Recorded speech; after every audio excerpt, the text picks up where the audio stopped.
Saudara, seorang warga Desa Kohot, Kabupaten Tangerang mengaku namanya dicatut untuk penerbitan sertifikat HGB yang dipasangi pagar laut. Namanya tiba-tiba tercantum sebagai pemilik lahan seluas 1,4 hektar di atas permukaan laut. Yang laut ini yang tertera sini 14978. 1,4 hektar. 1,4 hektar. Tapi sebelumnya Bapak itu punya lahan di daratan atau Saya sama sekali nggak punya, Pak. Semeter pun saya nggak punya. di laut? Kalau di daratan? Di darat pun saya nggak punya. Memang tidak punya. Apalagi itu di laut. Itu laut kan laut negara, Pak. Tapi tiba-tiba ada penerbitan itu, Nah, Pak. ya itu, Pak. Mereka tiba-tiba pinjam KTP anak Ya, Bapak. anak saya. Terus langsung Jadi diambil begitu aja. Kemudian yang selebihnya saya nggak tahu ya. Tahu-tahu jadi begini, Pak. Lalu saudara, bagaimana pemerintah mendorong pengungkapan adanya dugaan penyalahgunaan wewenang dalam penerbitan sertifikat di Lautan Tangerang dan daerah lainnya? Kami bahas sore hari ini bersama staf khusus Menko Bidang Infrastruktur dan Pembangunan Kewilayahan, Herzaki Mahendra Putra. Selamat petang menuju malam, Bung Zaki. Ya, selamat malam, Mas. Gimana, Oke. Mas? Baik, Bung Zaki, pertama-tama saya juga ingin menanyakan bahwa Mas AHY selaku Menko sekarang dan sebelumnya menjabat sebagai Menteri ATR BPN membantah sertifikat keluar saat dia menjabat sebagai Menteri. Ini berarti sebelum AHY menjabat sertifikat ini terbit atau bagaimana penjelasannya? Ya, gini, Mas. Ini yang perlu kita sama-sama ketahui hari ini gitu, bahwa bagaimanapun ya isu ini kan adanya di ranah ATR BPN. Sedangkan Kementerian ATR BPN itu adanya di bawah Kementerian Koordinasi Bidang Infrastruktur dan Pembangunan Kewilayahan. Sehingga bagi beliau perlu dan seharusnya bagaimana mencari solusi terbaik. Jadi beliau ada punya concern terkait hal ini ya, seperti disampaikan tadi. Jadi berkali-kali sudah komunikasi dengan Kementerian ATR BPN, termasuk Pak Menterinya, Pak Wamen dan jajarannya begitu. Ya, dan kemudian yang kedua, beliau juga mendorong ini bagaimana agar ya kasus ini benar-benar bisa diungkap gitu. Ya, bagaimana agar misalnya kan ada dugaan nih penyalahgunaan wewenang ini. Nah, kita mesti tahu dulu kalau kita bicara mengenai penyalahgunaan wewenang, kita mesti tahu bahwa ada yang namanya pelimpahan wewenang ini. Bahwa misalnya dalam penerbitan tadi kita bicara mengenai SHM, bicara mengenai HGB, ini spesifik HGB tadi ya, kita bahas ini. Itu kalau di bawah 3 hektar untuk badan hukum dan kemudian di bawah 1 hektar untuk perseorangan itu bisa diterbitkan oleh Kakanta. Kakanta ini maksudnya Kepala Kantor Pertahanan di tingkat kabupaten kota. Kabupaten. Dan di sini maksudnya adalah di Kabupaten Tangerang. Nah, ini kan yang kita lihat sama-sama. Jadi mau siapapun menterinya, Mas, bagi kami itu tetap bisa terjadi karena kewenangan ini sudah ada di Kepala Kantor Pertahanan. Nah, ini yang di tingkat kabupaten kota. Nah, ini yang terjadi. Nah, tetapi memang lagi-lagi kan kita menyadari ini. Yang hari ini dalam kasus Kohot ya, Mas ya, yang tadi dibahas ya, Kohot Tangerang ini, otoritasnya itu kan ada di tingkat kantor BPN. Kantor atau Kanta BPN Kabupaten Tangerang. Secara sesuai aturannya. Nah, sehingga secara hukum ini kan menjadi wewenang dan tanggung jawab Kanta ini gitu. Nah, Mas AHY ini, Pak Menko ini, meminta kepada Pak Nusron selaku Menteri dan jajaran Kementerian ATR BPN untuk benar-benar mendalami, dan setahu kami ini sudah didalami ya, sedang dalam proses ya, karena ada potensi penyalahgunaan. Karena bagaimanapun kan begini, Mas, ini penyalahgunaannya bisa terjadi satu di tingkat kantanya, Pak Kantanya, Kepala Kantor Pertahanannya. Yang kedua adalah di juru ukur. Ya bagaimana dia mengukur, ya kan? Kalau misalnya tadi lahannya tidak ada kan harus juru ukurnya bagaimana nih laporannya nih. Nah, ini yang kita benar-benar mesti teliti. Bung Zaki. Ya kan? Bung Zaki begini, kalau memang Anda melihat ini ya siapapun menterinya Anda bilang ya, ini kewenangan tingkat akhir ada di Kepala Kantor Pertanahan di wilayah dalam hal ini Tangerang begitu. Tapi sorotan publik saat ini begitu masif terhadap Kementerian BPN, ATR dan BPN. Termasuk juga Mas AHY ketika sebelumnya menjabat sebagai Menteri ATR BPN. Nah, langkah konkretnya bagaimana kira-kira? Karena begini, Anda juga sempat menyebut bahwa Mas AHY ini sudah mengendus adanya ketidakberesan ini sebenarnya. Ini diendusnya sekarang atau pada saat Mas AHY menjabat? Dan bagaimana tindak lanjutnya kira-kira? Ya, gini. Kita kan fokus bagaimana agar permasalahan ini bisa selesai gitu. Iya, betul. Ya. Dan sudah didorong betul oleh Menko ini, Pak AHY ya, kepada Kementerian ATR BPN. Hari ini sudah dilakukan oleh Kementerian ATR BPN, ada investigasi dokumen, ada investigasi fisik, dan juga tadi ya investigasi terkait dengan citra satelit dan juga pengecekan dokumen-dokumen. Karena kan kita nggak mau kemudian upayanya terlalu terburu-buru sehingga kemudian malah bisa dituntut balik, Mas. Karena ada hal administratif yang tidak terpenuhi dengan baik gitu, sehingga semua sedang diteliti betul, Oke. ya kan? Yang pasti, Mas, kita menunggu betul teman-teman ATR BPN hari ini sedang melakukan, Mas. Kita masih ingat, Mas, informasi ini pertama kali muncul antara Sabtu atau Minggu pagi, Ya, minggu lalu. weekend ya. Kemudian weekend dan dalam waktu singkat, sehari 2 hari, Pak Nusron ya, Pak Menteri ATR BPN itu langsung bekerja bersama tim dan jajaran, mengecek semua hal ya, kemudian akhirnya ada konferensi pers di hari Senin minggu lalu, menyampaikan bahwa ada temuan seperti itu, lalu perlu waktu untuk pengecekan visi, pengecekan dokumen, maupun juga pengecekan dokumen-dokumen lainnya gitu. Oke. Nah ini juga itulah kemudian sampai pada kita menduga ada potensi penyalahgunaan wewenang. Nah kan namanya penyalahgunaan wewenang ini tidak masuk ke ranah hukum. Ya. Kalau misalnya kita terburu-buru, kemudian malah nanti kemudian celahnya ada, dan ujung-ujungnya nanti malah kita ini kalah oleh penjahat, kita nggak mau, Mas. Oke. Nah, kita tunggu saja Pak Nusron ini dengan jajaran Kementerian ATR BPN saat ini sedang bekerja akan mencoba menuntaskan. Dan tadi kami dengar ya, ada nelayan yang namanya dicatut. Ya. Laporkan, di Mas. Desa Kohor Itu tadi. laporkan ke penegak hukum. Karena ini masuk ranahnya udah pidana, beda dengan misalnya tadi kalau ATR BPN, Mas, dalam konteks misalnya katakanlah kepala kantor di tingkat kabupaten kota, ternyata dalam proses penerbitannya itu cacat administrasi atau cacat material, itu yang bisa dilakukan jika jangka waktu maksimal 5 tahun adalah kita batalkan. Oke. Kan begitu. Kewenangan ATR BPN itu hanya di situ, Mas. Tetapi kalau misalnya ada indikasi penipuan, ada indikasi pidana, nah itu akan dibawa ke ranah hukum. Nah itu bukan lagi isu begini, internal oke. dari Kementerian ATR BPN. Begini, Gitu. Bung Zaki, yang tadi dibilang dicatut namanya, ini kan nelayan, rakyat kecil gitu. Mungkin saja yang bersangkutan ini juga takut begitu. Ada ancaman potensi ya, dugaan atau potensi ancaman dari pihak-pihak yang berkepentingan begitu. Setidaknya ada aksi jemput bola begitu dari Mas AHY ataupun dari Kementerian ATR BPN memberikan advokasi atau perlindungan kepada nelayan ini supaya juga kalau mengungkap ini bisa jalannya dimuluskan begitu kira-kira. Ya, jadi kami gini, Mas, kami kan Kemenko, ya kan, Kemenko, kami menunggu Pak Nusron sudah menyampaikan, Kementerian ATR BPN hari ini sudah bekerja, termasuk kami yakin menginterview masyarakat di lapangan. Ya, kata tadi kan ada pengakuan, mohon maaf ini kami dengar nih ya, ini kami dengar, tapi kan teman-teman di Kementerian ATR BPN yang lebih paham, bahwa katanya ada pengakuan dulu itu katanya tambak, kan begitu, ya kan, ada pengakuan dulu adalah tanah. Ya kan, kemudian diproseslah surat-suratnya segala apa. Tetapi kan itu kan belum tentu juga hari ini misalnya difikskan. Sehingga perlu ada tadi pengecekan di lapangan juga melalui interview-interview dengan masyarakat di bawah, termasuk punya sertifikat itu. Ini lagi didalami betul, Mas. Ini bagi kami melihatnya, apa yang dilakukan oleh teman-teman Kementerian ATR BPN hari ini, di kohort ini akan bisa menjadi salah satu milestone. Ya, dalam pengungkapan kasus-kasus serupa di tempat-tempat lain. Ini tidak menutup kemungkinan. Kita tidak menutup kemungkinan bahwa ini bukan hanya di Kota Tangerang ini.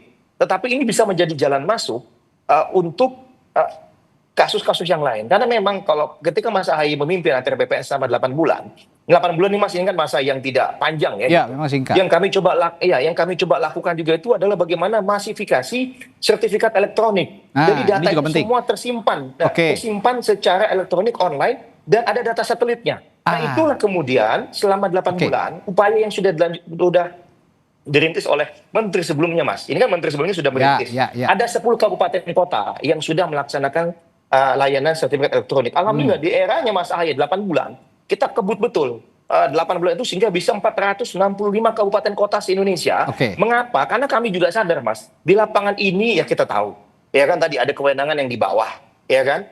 Sudah berhenti di sana. Lalu kita tahu kadang-kadang sertifikat masa lalu ini ada timpa-timpa, Mas. Jangankan timpa 2, timpa 3 aja bisa. Nah inilah upaya ini yang kemudiannya Mas AHY dilakukan. Bagaimana agar masyarakat benar-benar bisa mengakses dan tahu. Tanah saya kok ada yang nimpa.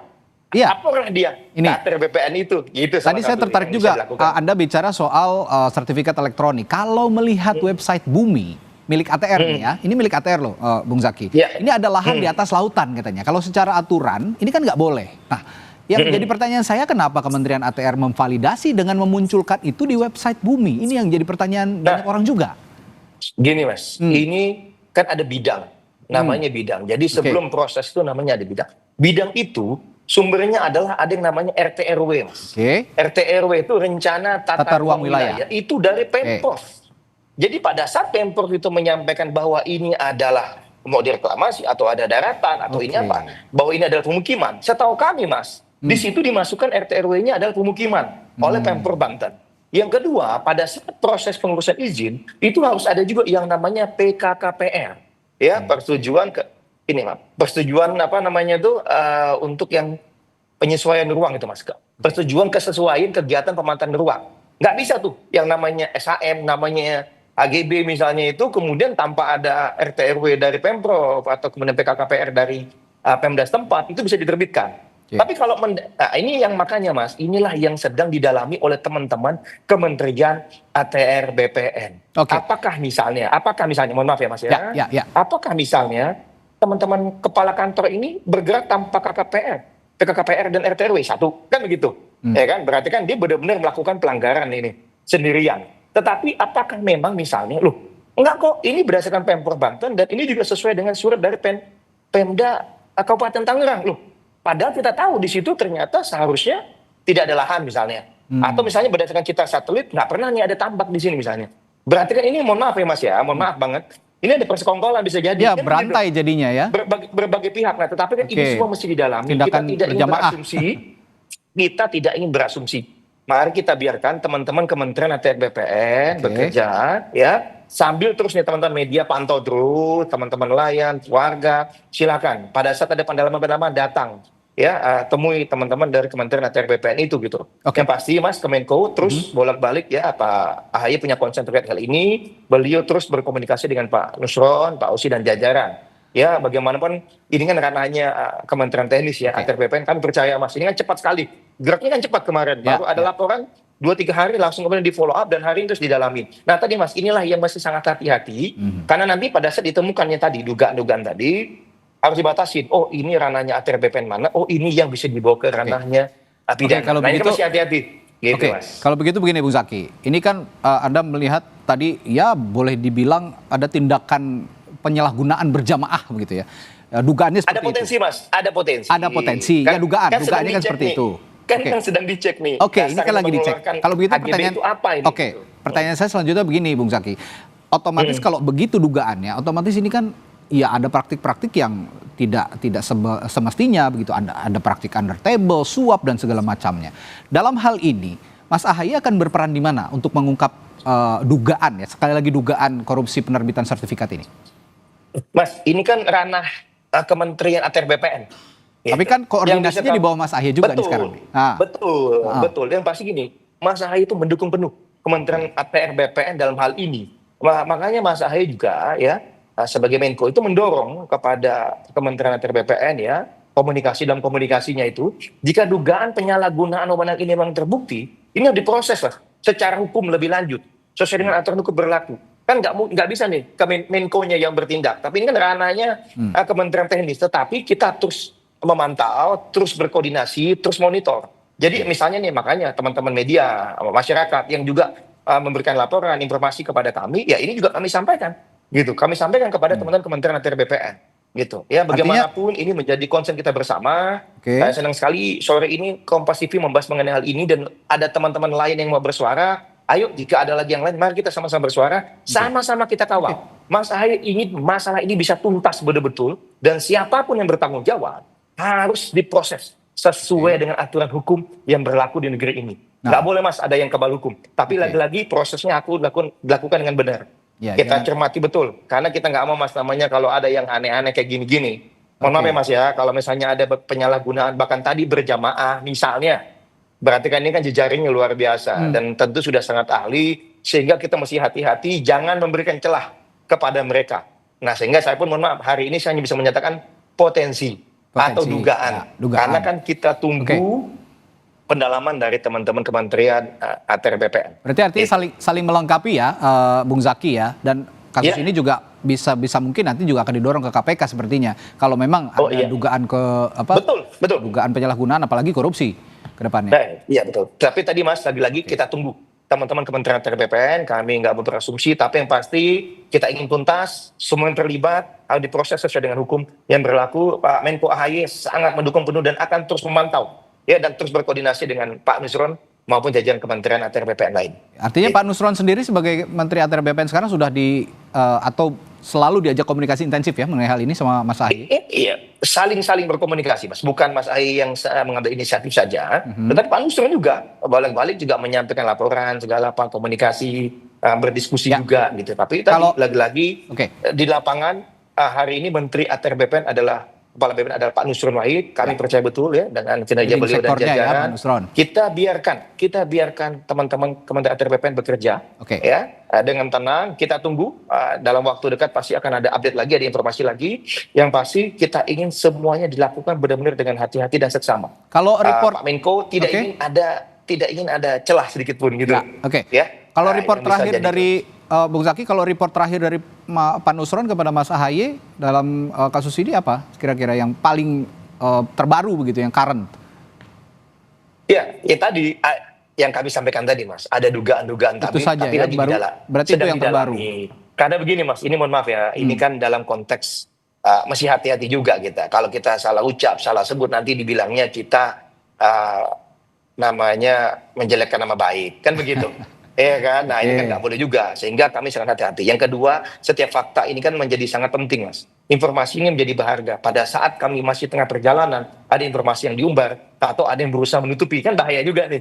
Sehingga emang ini sangat-sangat silent, dan Pak Nusron sendiri, Pak Menteri sendiri, dalam bekerja, di dalam kementerian yang kami tahu, itu juga sangat terbatas, Mas. Tidak melibatkan banyak pihak. Anda kan tadi menyinggungnya banyak kan dari aparat pemerintahan. Kalau dari pihak swasta ada juga yang diawasi lah dalam tanda kutip oleh Mas AHY. Mas, kami ini bukan apa ya, Mas. Nggak, maksud saya kami ini kan, yang mengawasi, kalau gini, kan tadi sudah mengendus. Nah, keterlibatan kan it takes two to tango lah. Tidak mungkin pemerintah juga tidak bersinggungan dengan pihak swasta. Kan ranah kami dulu, Mas. Ranah kami adalah di pemerintahan. Mana nih, ada nggak nih potensi yang nakal-nakal, yang tidak sesuai dengan aturan, tidak sesuai cacat material, cacat prosedur, cacat administrasi. Nah, ini dulu yang kami teliti. Tentu dari itu kan akan nyanyi nanti, Mas. Siapa nih yang, mohon maaf ya gitu, siapa yang meminta mereka berbuat ini? Apakah mereka dijanjikan sesuatu atau apa? Itu kan ranahnya penegak hukum, Mas. Nggak pas lah kalau kami yang kemudian masuk ke ranah itu gitu. Yang pasti kita ingin agar praktek-praktek yang misalnya beneran dugaan penyalahgunaan wewenang ini terjadi, kita ingin bagaimana ini bisa terungkap segera, diusut tuntas dan menjadi pembelajaran ke depan bagaimana nih. Kan tadi saya sampaikan, 8 bulan Mas AHY itu, Pak, Mas AHY selaku Menteri ATR BPN apa yang dilakukan? Masifikasi elektronik tadi, Mas. Jadi nggak timpa-timpa itu. Tetapi tadi lagi-lagi kan ini kerja nggak gampang, Mas, karena ada puluhan juta, hampir 100 juta sertifikat di Indonesia gitu, yang mesti divalidasi satu demi satu. Ya kan, pelan-pelan ini memang ini berproses, dan kami yakin hari ini Pak Nusron juga sedang melanjutkan proses itu, sehingga kita bisa mengecilkan ruang, Mas, memperkecil ruang gerak pihak-pihak yang tidak bertanggung jawab. Nah, itu yang ingin kita lakukan. Kita nggak mau rakyat kecil seperti Bapak tadi, yang nelayan tadi, yang menjadi korban. Justru itu. Ya, gitu. Kita nggak mau itu terjadi, Mas. Inilah yang menjadi prioritas utama yang dilakukan oleh pemerintah. Ya, nah, mari sama-sama kita awasin. Kami senang teman-teman Kompas, teman-teman media lain, ayo kita terus jika ada perkembangan terbaru kita saling mengupdate, kita saling buka, kita saling jaga betul. Iya, betul. Jangan sampai ada lagi kasus-kasus seperti ini. Tuntutan publik termasuk Bapak tadi yang dicatat namanya itu adalah mengungkap, pemerintah bisa mengungkap juga gitu. Siapa sebenarnya selain pemerintah daerah ya misalnya, siapa juga korporasi besar di balik ini semua misalnya. Karena ya jelas merugikan nelayan, merugikan keberlangsungan biota laut dan sebagainya. Ini mereka menyangkut nasib mata pencarian mereka begitu, Bung Zaki. Nah, jadi harapannya mungkin Pak Nusron dan Mas AHY sejalan. Ya, Mas AHY juga kan sebagai koordinator juga bisa pelan-pelan mengungkap hal itu gitu. Ya, yang pasti kita lakukan yang terbaik, Mas. Kita nggak mau rakyat kecil menjadi korban, karena yang menjadi penting bagi kita hari ini bagaimana kebijakan Pak Prabowo dan Pak Gibran ini bisa berdampak positif, berdampak yang baik kepada masyarakat. Jadi jika ada laporan-laporan tadi seperti hal ini ya yang merugikan masyarakat, ya tentu kita terus follow up, Mas, kita tindak lanjuti, kita usut. Nggak ada yang hari ini berhenti. Ya, kita sedang berproses semua, dan lagi-lagi ini bisa menjadi jalan masuk untuk bisa membongkar kasus-kasus di daerah-daerah lain. Sama halnya ketika Pak Ahy kemarin ada 8 besar kasus mafia. Dalam waktu 8 bulan itu ada mafia-mafia tanah yang sebelumnya sulit sekali Mas Baik. gitu. Ya, dan kita lakukan dan alhamdulillah Baik. kita berhasil bongkar hal yang Oke. nggak pernah terjadi sebelumnya. Yang Baik. penting kita ada goodwill. Nah, Oke, inilah yang akan itu kita goodwill yang lanjutkan. dibutuhkan, memang Ya. goodwill, Ya. dan ini dibutuhkan tindakan segera sepertinya. Dan saya percaya Mas Ahaye juga terus bekerja untuk mencari tahu siapa sebenarnya yang bertanggung jawab dari Ya. kasus ini. Baik, terima kasih Herzaki Mahendra Putra, staf khusus Menko Infrastruktur dan Pembangunan Kewilayahan telah berbagi perspektifnya di Sapa Indonesia Malam kali ini. Sampai jumpa lagi Mas Zaki, sehat selalu. Ya, terima kasih. Selamat malam.